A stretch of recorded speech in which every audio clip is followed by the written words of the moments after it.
You are covered in the exact same number of hair follicles as a gorilla, every square inch. So why does a gorilla vanish into a wall of black fur and you don't, except for one patch that grows on your jaw and nowhere else? This isn't trivia. It's one of the oddest unsolved puzzles in human biology, and researchers have argued about the answer for well over a century. To understand the beard, you first have to understand the disappearance. Around 2 to 3 million years ago, something happened to our ancestors' bodies. They didn't trim their fur down. They shed it. Almost everywhere. Almost entirely. No other primate did this. Not one. And when an entire species breaks that dramatically from every close relative it has, that's not random drift. That's pressure. The strongest explanation is heat.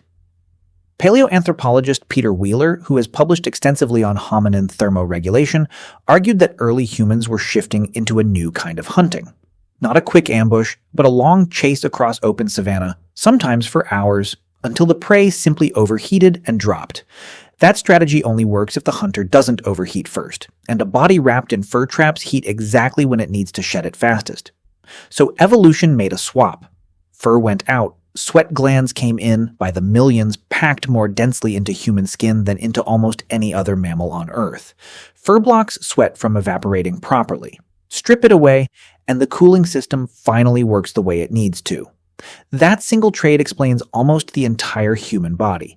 It does not explain the chin. If losing hair was purely about survival, why did one patch refuse to leave? This is where the story stops being simple. The face wasn't stripped bare by accident either.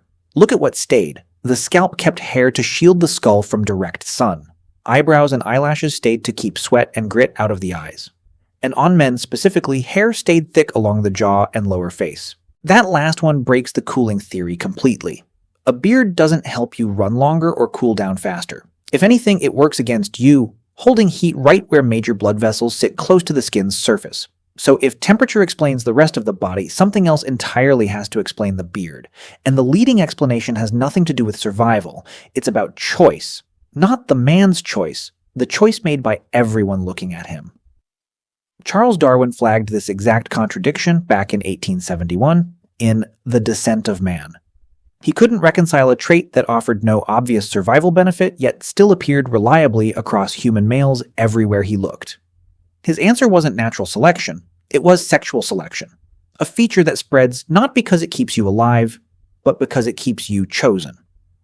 Modern research has quietly confirmed what Darwin could only theorize. Evolutionary psychologist Barnaby Dixson has run repeated studies showing volunteers photographs of men ranging from clean-shaven to fully bearded, then asking them to rate traits like age, dominance, and perceived aggression. The result shows up again and again. Heavier beards get read as older, more dominant, and more capable of holding status or defending resources. Why would a patch of hair carry that much social weight? Because it's not just hair. Facial hair growth is driven directly by testosterone and by androgen receptors packed unusually densely into the skin of the jaw and chin. Far more densely than in the skin almost anywhere else on the body. A full beard isn't decoration sitting on top of the skin. It's a visible printout of hormonal activity that was already happening underneath it. Ancient humans had no way to measure testosterone directly, but they didn't need to. They could look at a man's jawline and get an instant, rough read on him, long before a single word was exchanged. In a small tribal group, where sizing up a stranger fast could be the difference between an ally and a threat, that shortcut mattered enormously. There's a second layer worth mentioning here, too. Some researchers, including work summarized by evolutionary biologist Niamh and colleagues studying facial hair and perceived formidability, proposed that a thick beard may have offered a small amount of passive cushioning against blows to the jaw during physical confrontation. Not armor, not real protection, just enough padding to matter when conflicts were settled with fists rather than words. So two separate evolutionary forces ended up shaping the exact same stretch of skin. One force scraped hair away almost everywhere, because in open, hot terrain, fur was a liability. Another force left it fully intact in one specific place, because on that one patch, hair wasn't working against the body, It was working for it, broadcasting information the body couldn't say out loud. That's the real answer to why men have beards while the rest of the body went bare. It was never really about hair. It was about signal. For nearly all of human history, long before spoken language could be trusted the way a glance could, your face was already telling other people who you were before you opened your mouth.